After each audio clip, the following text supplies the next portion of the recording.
kia ora and welcome, and thanks for joining us this morning on what promises to be a great travel adventure, really. My pleasure to introduce our two speakers who you would have read about in the marketing material, but briefly, Grant is Chief Executive of Tourism Holding Limited. And one of the great things about having you on the panel today is Grant's also the deputy chair alongside, no, the co-chair alongside Steve Chadwick, who's Mayor of Aotearoa, of the task force, the Tourism Futures Task Force. And that task force reports through to on the National Tourism Recovery Project to the Tourism Recovery Ministers Group. And to cut things short, Stephen is also on an ex officio member, Stephen England Hall, who's joining us as well as Chief Executive of Tourism New Zealand. And Stephen is an ex officio member of that task force. So we're looking forward to some insights from the roles you sit in as chief executives, as well as what's happening at that task force level. To the participants, we really hope that you find this thought-provoking, that won't only, or what we'd like to think is, it's not only going to provide an update on what the tourism industry is grappling with at the moment and how it's approaching the challenges that it's facing, but also perhaps how some of those learnings might be applied to other sectors and businesses, because I think that tourism, yes, is a massive industry, but there are, it has a lot that's in common with other sectors and businesses. So let's see if we can learn from that. So I just wanted to start by setting the scene. I'm playing a bit of a mix of a moderator and commentator in this role. And the one thing I haven't done, because I know that Grant and Stephen are living and breathing with these things, is really update on current industry stats. So if we get into a position where we're looking at current statistics, I'll turn to those guys because I haven't brushed up on that. So we met last week to prepare for this session. And when we did, we agreed that nobody actually knows with any degree of certainty what the future looks like and what the answers are. We know what we know, we talk about the fact we know what we know, and we also know what we don't know. And that is ever changing. So even this morning, Qantas announcing that they're unlikely to start rebuilding their international services until March of next year. So every day there's another moving piece in the jigsaw. Stephen, you use the expression of having to deal with what can look like flip-flopping at both the governance and management level as new information or insights come to hand. So that's a whole different, how do you keep teams motivated when they're continuously reviewing plans and budgets? And how do you keep the faith of the board, because things are moving so rapidly and in all directions? So what we know, well, I did promise that I wouldn't make Grant cry, because Tourism Holdings is exposed to what's happening in the tourism industry in a number of different markets and with a number of different operations. But tourism, as we know it, has been decimated globally, and the statistics are frightening and the trends are unwritten. We know that this isn't simply a consumer confidence and marketing challenge. Were it that would be helpful. It's also an investor confidence and capital markets challenge, among other things. It challenges every element of the tourism value chain, from distribution systems to border control systems. It challenges enormous global businesses like aircraft manufacturers, as well as small local businesses that, again, we touched on this the other day, haven't necessarily considered themselves as being involved in tourism before, like medical centres down south, used to seeing people queuing up with ski injuries and mountain bike injuries, who no longer have that customer base. And even, Grant, you mentioned wetsuit manufacturers and so on. So the tentacles of tourism reach far and wide, and that's why addressing the challenges has, as I say, lots of moving parts. Finally, in terms of my comments, we also have a deeply philosophical challenge in which lives and livelihoods are put at risk, whether we choose a tourism future with or without COVID. What do I mean with that? With COVID means gradually opening up as and when suitable controls like a vaccine or really robust tracking and tracing systems or successful treatment solutions are available and in place. Without COVID means staying as we are, as an isolated island in a planet under pandemic until such time as the planet finds a way to eradicate the virus. So how do we navigate our way through all of this and rebuild Aotearoa's tourism industry for a sustainable future? There are very iterations around the framework that we'd like to use, and I saw that New York City are using Rise, Renew and Recover, which is very New York City. What we're going to use today is Restart, Rebuild and Reinvent as a framework for considering how to meet both the challenges that we are confronted with and the opportunities that will emerge from this crisis. And I think it's important, Stephen, that might have been a point that you've made to me, that there will be new opportunities that emerge as well. So let's not lose sight of those. So faced with such uncertainty, I think it's really comforting to think that Restart, Recover and Reinvent is a nicely logical process to a planned recovery. But in fact, they will occur and reoccur potentially simultaneously. So it's not just one nice trajectory forward. I also think that there's a fourth R that needs to be addressed to stitch everything together, and that's resilience. It's impossible to conceive of a sustainable future for tourism without building resilience into everything that we do. So let's start with Restart. And for my money, this is literally about how we regenerate cash flow to offer some lifeblood to tourism-related businesses and to retain and regain jobs and earnings. Grant and Stephen and the organisations that they lead are both active in the domestic market. It's a first step in Restart.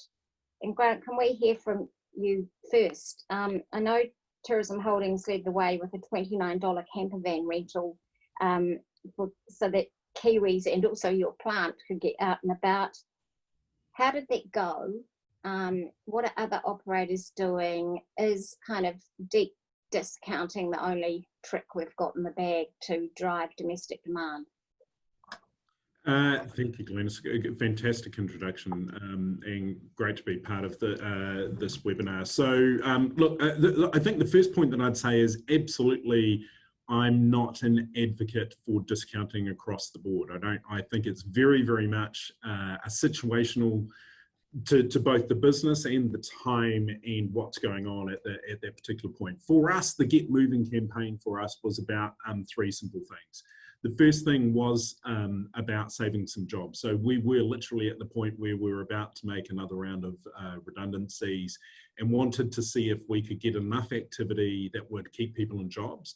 So we marginally costed our product to be able to cover that labour and see if we could generate some activity out of that.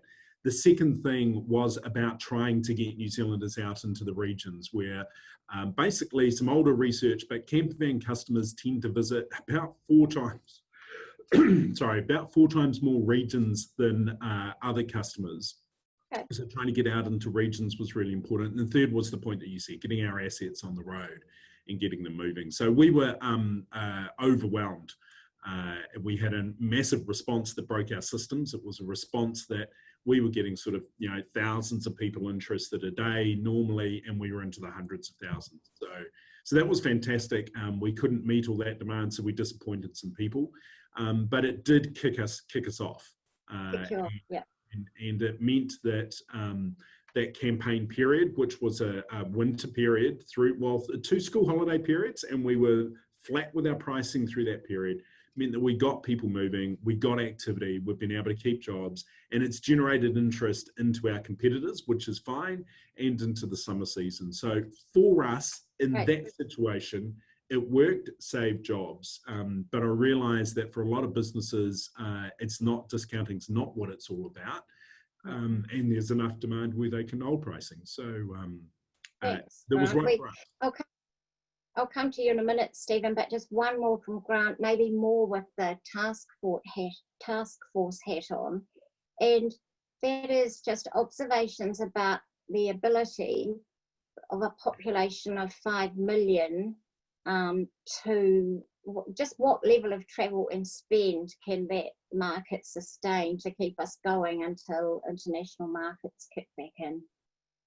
Again, very different by business, and the way your business operates as to whether the domestic market is going to enable you to be sustainable or not.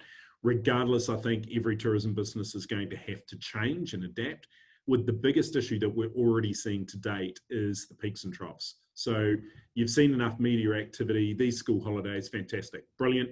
Queen's birthday weekend, absolutely brilliant. What happens in November and February are going to be absolutely critical. They are key cash flow months for the tourism industry. They are big international months for the tourism industry. And there is going to be very little domestic activity of the traditional type. So we're in between school holidays, exam time in November. It's just, that's going to be the real challenge. So look, it's doable, it's achievable, that businesses can survive with domestic only. But it's going to take some real pivoting. It's going to take some removal of capital. So selling some parts of businesses, for us, that's selling motorhomes, and readjusting your balance sheet accordingly. But it's not long-term. I don't believe it is going to be the same industry if we're domestic only. It's just not. It's not, Stephen yeah. Has as well. That's great. Stephen, Tourism New Zealand has had its mandate and budget, I think, extended to include the domestic travel market, and you have launched the Discover Something New New Zealand campaign.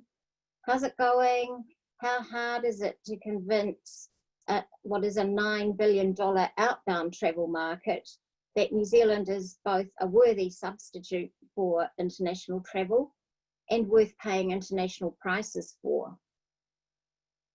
There you go. That just gets things.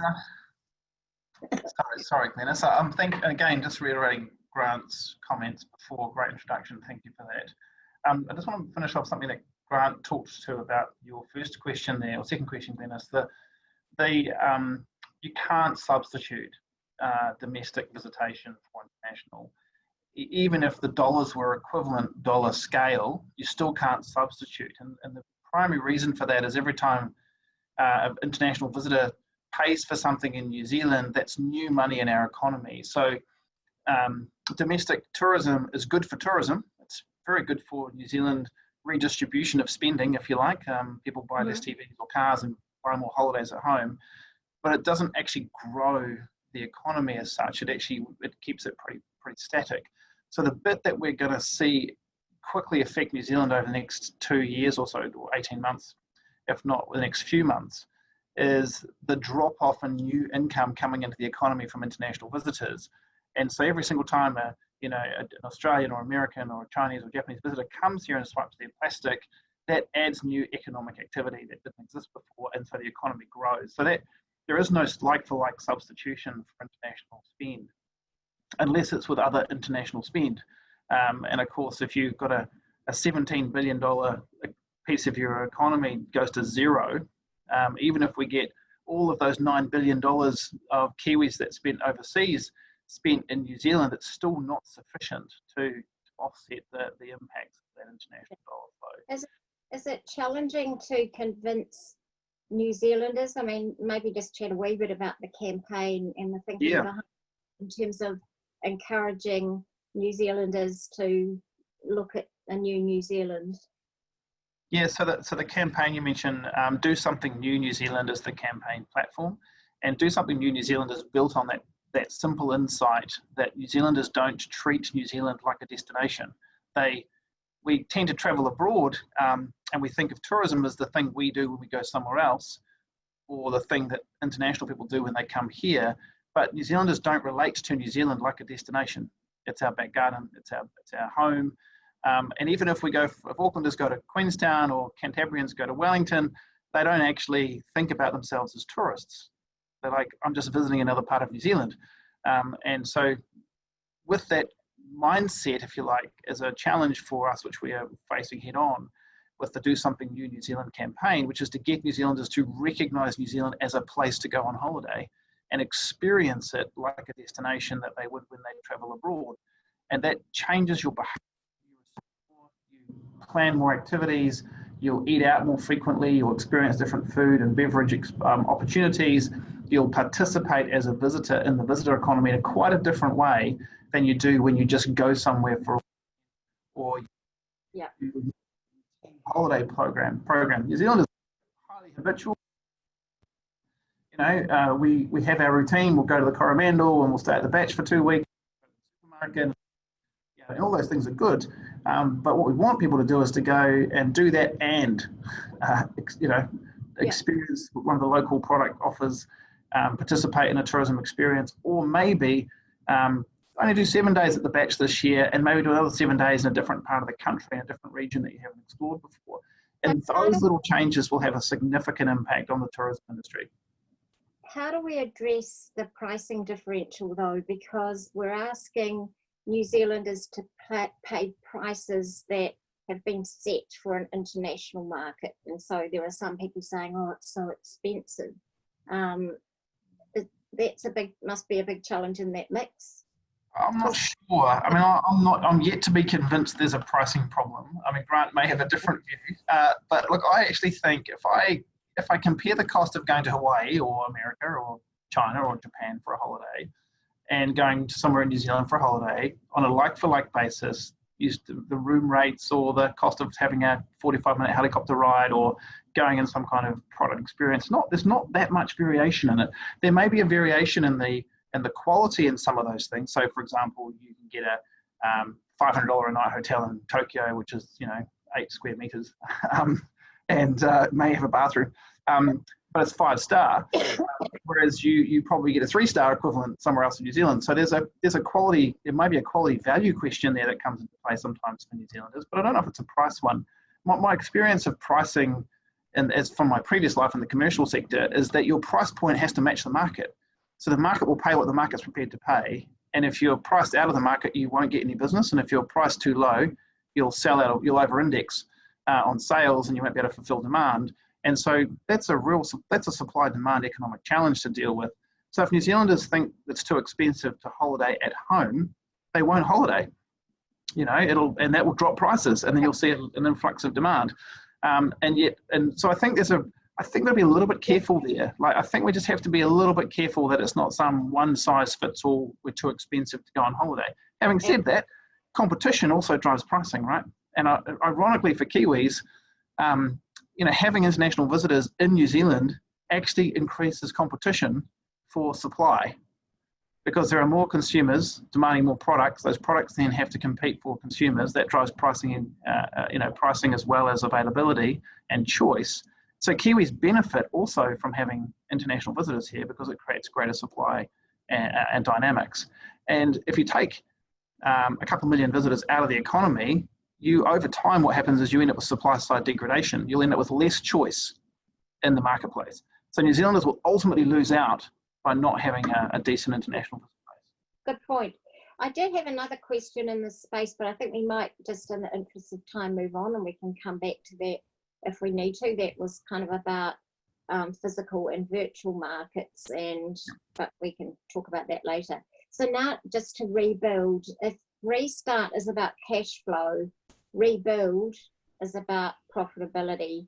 How do we begin to rebuild profitability into the industry, revisiting cost structures, restoring a sales pipeline and forward bookings, reviewing how and where central government agencies and local government can intervene, and restoring some confidence in the financial markets as operators refinance debt and look to new capital raising? So I saw recently Sky City's most recent issue was undersubscribed, and is that going to be the way that the world rocks? And we also know that Australian private equity firms have some of our tourism assets on their watch list.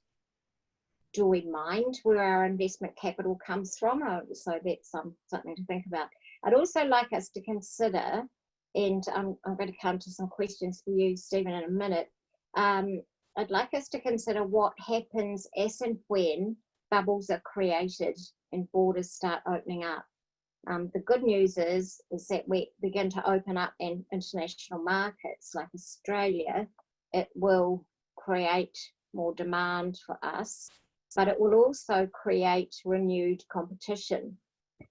I love Dunedin's Plan D campaign, but are you going to buy into it's just like Bali with wetsuits, or with the Cook Islands opening up, leave your wetsuit at home, pack your boardies and head to Aotearoa? So there will be another competitive dynamic.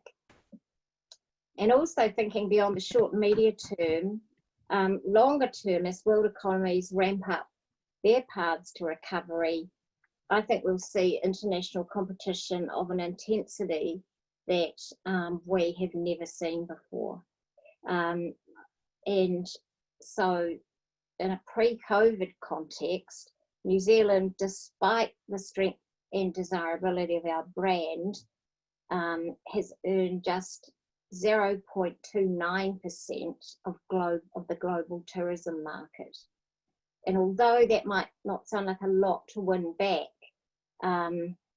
it's not going to be won easily. So, Stephen, your take on the international marketplace? I see that your team are working in keeping the trade side of the market engaged. What's happening in the consumer space? And you talked the other day about the importance of lead times, of promoting, and then decision making.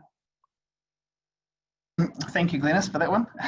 Look, I think, so I mean, I get probably the starting point is that before all this happened, New Zealand was about 0.29% of global tourism. So in statistical perspective, I think new car sales of Aston Martins as a percentage of all new car sales is greater than visitors to New Zealand is as a percentage of all global travel. So you're more likely to buy an Aston Martin than visit New Zealand, statistically speaking, from a sales point of view. So we've always been a very, very small and very niche destination. From a Tourism New Zealand point of view, we've taken the view that maintaining preference, desirability and appeal of New Zealand as a nation and a destination is crucial to our mid to long-term recovery. And that includes tourism, but it also includes our other export sectors where New Zealand's competing for mind share, heart share, wallet share, if you like, of international consumers. And so we've taken a view that's very important for us at different levels, principally brand. How do we keep brand New Zealand alive in the hearts and minds of global consumers when they can't travel here? The second is, how do we keep our international trade networks in place so that when we are able to open up our borders, or we've got a line of sight to a border opening, we can start to build conversion campaigns to get people on aeroplanes, booking hotels, booking their holidays and things like that. So we've taken a view that we have to, irrespective of whether it's 6 months, 12 months, 18 months or whatever before a border is open, maintaining brand preference and desire for New Zealand is critical, and maintaining our international supply chain networks for conversion of that demand is also critical, especially when our own industry partners can't travel to those markets, whereas we've already got people there. So we've taken the view that that is a critical thing for us to be doing, and it's a significant obligation, if you like, of the organisation at this time. And it's pretty tough for those teams out there in those markets right now. I mean, I was with my team in India yesterday, you know, and they're on day 73 of lockdown in Mumbai. You know, they're still doing their job. They're still you know, on Zoom talking to the travel trade, and they're still, you know, we've still got content and media running in those markets talking about New Zealand, and we're still supporting our other export partners like Trade and Enterprise and others for things like wine sales and honey and all those things. How do we keep New Zealand's relevant in that global context. So we think it's really important, Glenys, and I think it also requires us to take a very long-term view of our role, which is to ensure that New Zealand benefits from marketing of New Zealand as a destination, and making sure that we continue to invest in an appropriate way when others can't. And I think, hopefully Grant would agree, but we think that's a critical part of our economic recovery as a country post-COVID. But of course, it's not one size fits all, because every country that we operate in, even if you take our top 6 markets, Australia, United States, Japan, UK, China, and Germany, those countries are all in very different stages of their COVID world. And so we've got to be really careful about how we show up in those markets. We can't be all, look at us, we're amazing, we've got this whole thing under control, because it will land in some of those markets as arrogant, and out of touch. And we've got to be really careful that we play our dance card pretty clearly in those places to make sure we stick it out. Yeah. Thank you very much, Stephen. Grant, so that's consumer markets. If we talk about capital markets, any observations from you? It's just a small question as well. Any observations from you about how we have to adjust?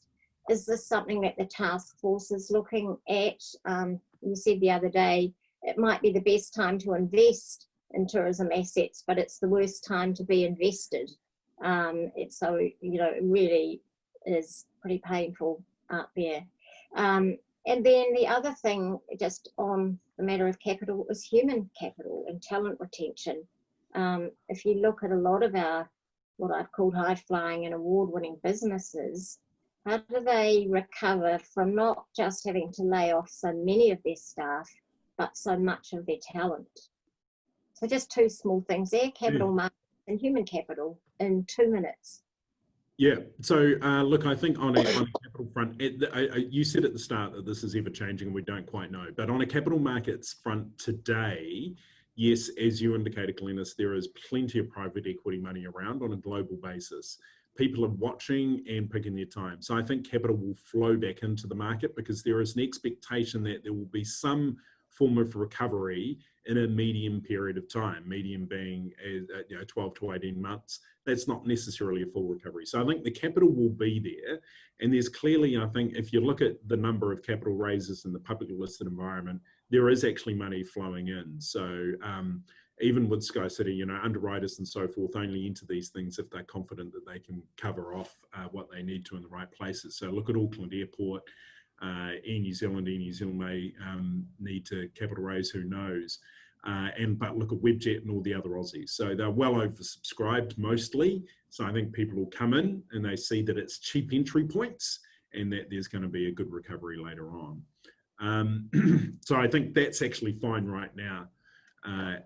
The existing investors are burning their capital. There is no doubt about that. And so those that can get through without capital raising, I think, is going to be few and far between. And they're sort of going to be the ones who've done the right thing from that perspective. On a human capital front, look, I agree. I think it's one of the big challenges, but I think the industry is exciting enough and has enough other entrepreneurial type players in it that there will be people will come back again. There are some that may leave into other industry segments, but I think that's a timing thing more than anything.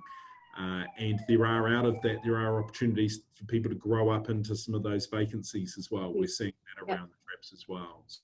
So good opportunities. Fantastic. Next, the next bit is about Reinvent, and I know that that the task force is talking about reimagine, but I quite like Reinvent. There's a favourite saying of mine from years ago: if you don't invent your future, then someone else will. So I think imagining's a nice term, but inventing says we've got to get out there and dig in. So it's not just about reinventing industry strategy, it's about supporting reinvestment in the industry beyond hotel refurbishment and fleet upgrades. It's also about embracing principles like valuing and earning a return on our natural capital. And Stephen, wearing your Aotearoa circle hat, I'm going to come back to you on that in a second. Reinvent is also about making sure that the private sector doesn't run ahead of the public sector in terms of investment in essential infrastructure, which in turn creates really significant pressure points. So Grant, taking you first at a task force level, what is happening in the way in which we are going to restore not so much, well, just the confidence of the banks, for example? Is there any work going on in that space to enable operators to carry on and refinance as we look at a longer term reinvention? Yeah, so look, briefly, this task force has a mandate to look at the future. It doesn't have a mandate to look at the recovery right now. So I think that's an important differential. So we don't have our fingers on the 400 million or what happens to it. Stephen's got more influence in that space than I do, which is the right place for it to sit. So when we look at the future, I think the biggest change, and you summed it up well, Glenys, is the focus on multiple capitals. So this government in particular is focusing on 4 capitals: economic, social, cultural, and environmental. And that will be the guiding point for tourism. So it is about, and I'm going to take Stephen's words and he can be accredited with them, but rather than reimagine, it's build back better. And I think that's the right way to look at it. And it's under those 4 capitals. So the biggest challenge is, what is the system that we want? How does that system orientate itself to achieve success in all 4 capitals? So you may have a business, the reality is a business that, let's just pick a number and say it was making 50 million profit pre-COVID.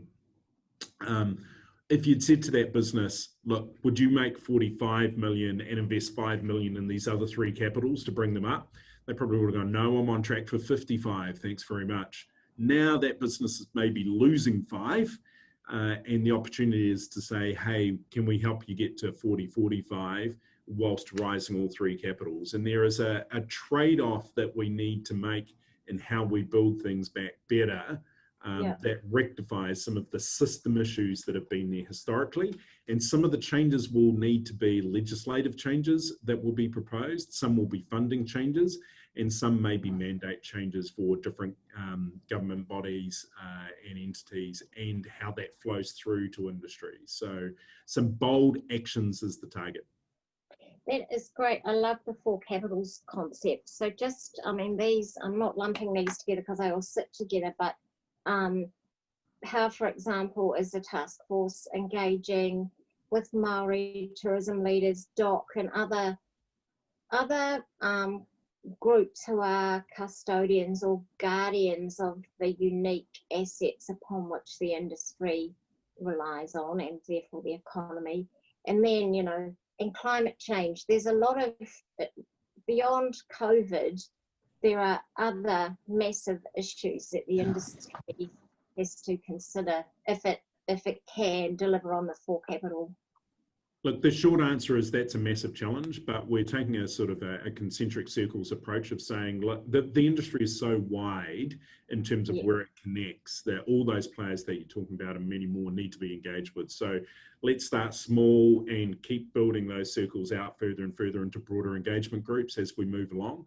And that's the idea, and we've got to get that in practice. And then we've got to be talking about getting everyone on the same page, and then be talking about those trade-offs. Because the reality is there are some people in New Zealand today that are going, we've never had it better with no international tourists. And there are some that are saying, we need double the amount of international tourists that we used to have to be able to make up for what we've lost. So that's... You're right, that is massive, and it leads nicely into my question for you, Stephen. I mean, I've been around for a very long time, and in the early days we didn't think much beyond destination marketing, and there was a decades long crusade to see Tourism New Zealand voted the funding it needed to take Destination New Zealand to the world.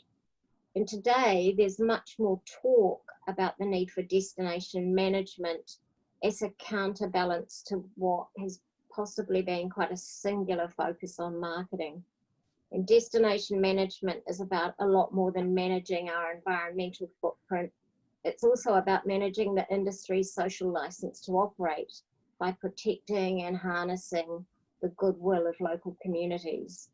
So it's obvious that we need a marketing solution to rebuild visitor demand and spend. But Stephen, what role does destination management play in a reinvented future?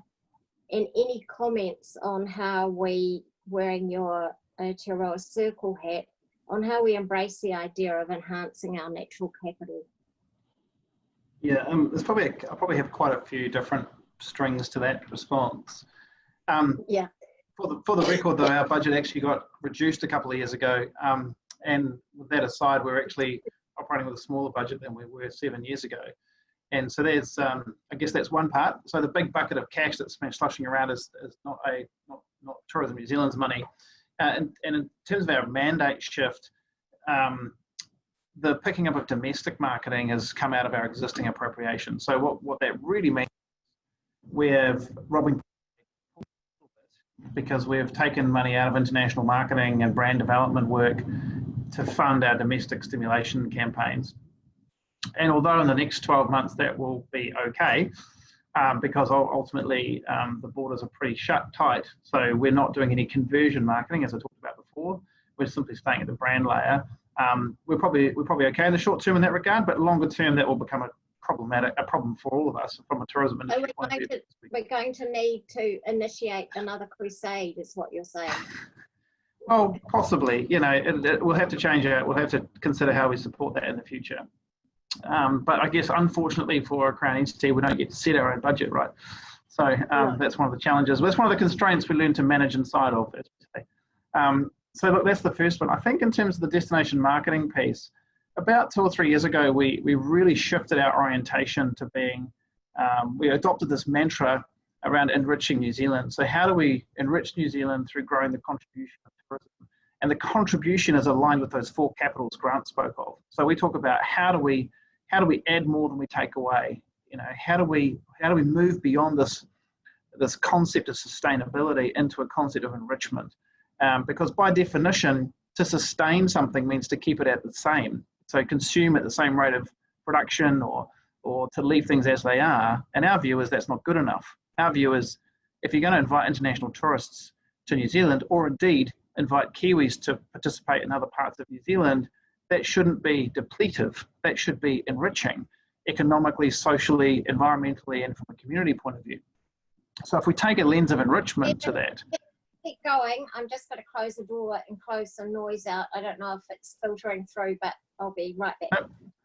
That's all right. You've got me on my soapbox, as Grant knows. But this whole idea of enriching New Zealand is at the heart of what we're trying to achieve. And so the only way to do that is both to match supply and demand more efficiently and effectively, but also from a targeting a visitor point of view, how do we bring our value? Some of you may have noticed last year we shifted the 100% Pure New Zealand narrative from being about what you see behind me, purely about our landscape, to being about who we are and what we think is important, as well as our landscape. And so we talked about the evolution or the brand arc of 100% Pure New Zealand being from place to people in place to people in place and purpose. And so the COVID stuff's kind of accelerated that, the purpose piece forward. And to Grant's point before, I think that creates an interesting platform for the building back a better tourism economy, because now's the best time to do that. So destination management, plays a really critical role, I think, in that in our future.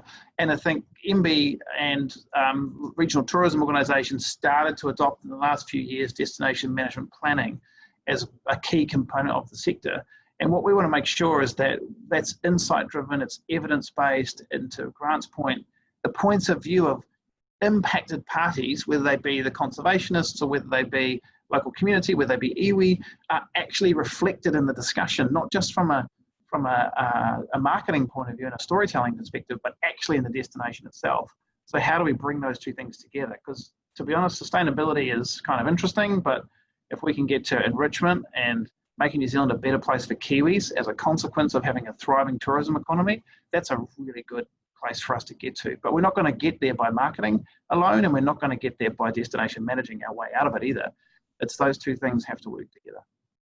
Look, I hope that there's... So Aotearoa Circle, do you want me to talk about Aotearoa Circle? Oh yeah, briefly, and then, but I'm just hoping that there's room for me on your soapbox. Our absolutely. It's a lot more the merrier. I think, Aotearoa Circle, at the heart of the Aotearoa Circle is some beliefs, right? But and I encourage any of you who aren't familiar with it to take some time to read some of the work. But it's really about how do you bring a restoration of natural capital into a component of how economies work. So it's not simply about a bolt-on sustainability strategy. It's actually at the heart of our who we are as a nation and how we make the planet fully sustainable in the true sense of the word long term. And so the Aotearoa Circle premise is that business and government needs to work together in a way to create the right settings for natural capital to be valued as part of the economic expansion. So if we're going to grow our economy, we need the natural environment is to benefit as a consequence, not be degraded. And I think the whole work of the Aotearoa Circle, whether it be the sustainable finance work, whether it be the marine work, biodiversity, water and so forth, are all linked to this premise that industry, government and environment need to be partners in the future. You don't extract from one to benefit the other. You have to enable all of those things to coexist and work together for better outcomes. And I think it's so the late Sir Rob Fenwick was the creator of the Aotearoa Circle, and he inspired me to become a guardian and a member of the Circle's board. And it's been a real pleasure to participate in that, but also kind of eye-opening to the things that we have to do to really change that narrative. Okay, I'm just being reminded that I did just quickly thank you for that, and I have, just so people know, I thought it would be good, I can get Global Women to just send out a few things. I think I've got a recommended reading list, and visiting the Aotearoa Circle site is definitely one of them, as is the World Economic Forum. And some of the information that there are just some great discussions going on there about the need for new economic models. And yeah, for nerds within, go check that site out. That's great. And then I shared with the guys the other day, there's a site called challenger2.com that is about brands and brand development, marketing, communication in this environment. And there's some really worthwhile reading and all of that. So that's the reading list. We'll get that to you. So in bringing this to a wrap then, I was hoping that you could both just reflect on the absolute, what in your mind are the absolute priority actions for the tourism industry if we are to contribute to a sustainable, resilient and enriching tourism future for Aotearoa, New Zealand, and who's in charge of driving those actions? Well, look, I'll kick off. Look, we're all responsible for driving the actions, because if we don't take our own individual responsibility and leave it to government, then more fall us, really. So there's a whole lot of things we could do ourselves. The priorities, I think, fall into what category of business you are and where you sit, but clearly cash flow and cash generation is key. You talked about that before, Glenys. That becomes a priority. Reinventing your business as you need to. All cliche stuff. All the cliches are cliches because they're real. It's because what people need to be doing. So I think that's where they sit. And then government's responsibility is about enabling the system to create a better future. And I think there are some big challenges there. And as I said earlier, I think there are legislative changes. I think there's policy settings that need to change. And out of that, there will be funding changes and so forth, which will enable those four capitals to come to life. But believing that you can start again under those four capitals and not just be about financing now, that's I think fundamental. Don't lose sight of what could be just because you're burning cash today. And you know, if there's one outtake I am going to take from this session, it is the depth and strength of the belief that you are showing and that Stephen's showing that we can make that so, because I think that it's going to be too easy. There will be a lot of pressure on just to return to the way it was. And I am just so totally behind any initiative that allows us to invent a different future and rebuild it. 2 questions have popped up, and then I'm going to come to you, Stephen, just for your closing comments. One is, what do we think the timeframes will be for restart, rebuild and reinvent? So let's think on that. And the other is, New Zealand has had a ton of excellent free marketing as a result of handling COVID so well. How can that be leveraged into reinvented tourism? So I'm happy to take the second question a little bit. We're a bit that's related a little bit to what I said before about being really careful about our tone and our positioning. If some of you may recall, the 2 ladies that were let out of rather than escaped from quarantine, and that drove the country, and then we all went into massive hysterics about failures of quarantine management. What you probably haven't followed is how much damage that did to our reputation in markets like the UK and Germany, where we got a hammering by media. And so one week we were, on a pedestal as the nation to follow, and the next week we were certainly not on a pedestal, I can assure you. And that get a little bit of insight into the consumer mindset around this particular topic. So you will never see us leverage our COVID position directly in anything that we would do from an international brand and reputation point of view. It is fraught with significant risk.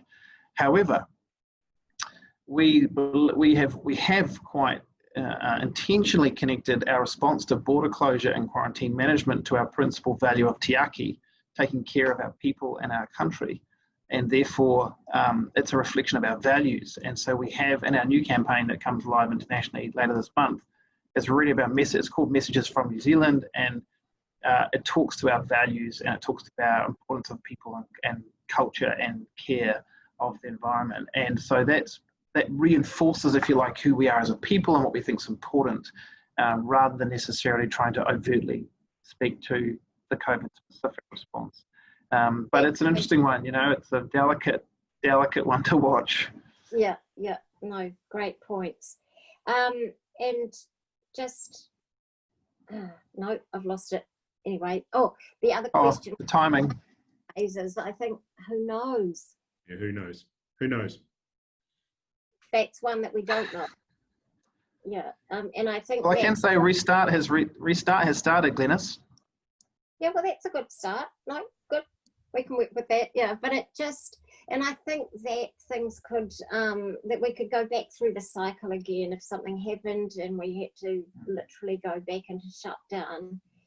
So it's just lots of moving parts and great deal of uncertainty about how they all mesh together. So any other significant points that either of you want to get across? I'll probably pick up your previous question, Glenys, and then I'll pass to Grant. I think in terms of immediate actions, I was trying to be controversial, Grant, but I haven't found anything to disagree with you about so far.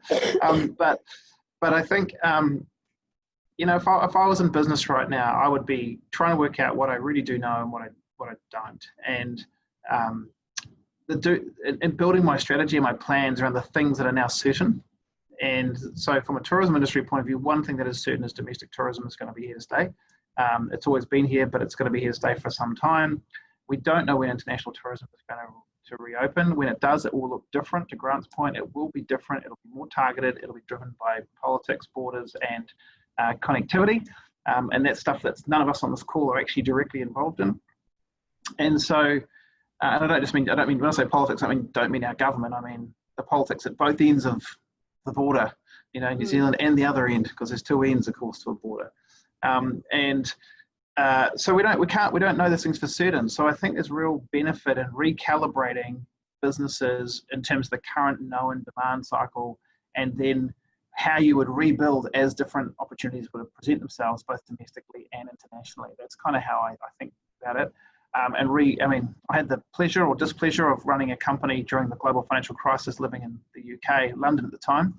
And I know what that's like to watch 25% of your peer group disappear within a few months of the GFC hitting, and having to make decisions with huge amounts of uncertainty. And I think the businesses that did well out of it just got really clear on what they knew and really clear on the stuff that they could be just spending hours and hours and hours of time trying to create scenarios on, which were very difficult, and just got focused on serving the customer, serving the demand, figuring out how they make money in the short and medium term, or at least be sustainable for a couple of years on what's currently known, and prepare themselves for a growth agenda when that time came. They were the ones that really got it right. And I think that this current situation is the same, whether you're in tourism or anything else. You know, I really do think there's a time to sort of sit back and reflect. Excuse me. We've come to the end of our time. We're just slightly over, but I think we've done an amazing job of on-time performance, nearly. I want to thank you both personally and professionally for your contribution to this panel. I really feel hugely heartened about the fact that if anyone can chart a new future for tourism, that we can do that here in New Zealand. And so Stephen and Grant, on behalf of everybody, thank you. And just in closing, some lovely words from Global Woman: kia kaha, kia maru, kia atawhai. Be strong, be calm, and be kind. Stay well, look after yourselves, everybody. Thank you very much, Glenys. Yeah, thank you, Glenys. Thank you, everyone, for listening in. Absolute pleasure. Okay. Take care. Signing off now. Okay. Bye.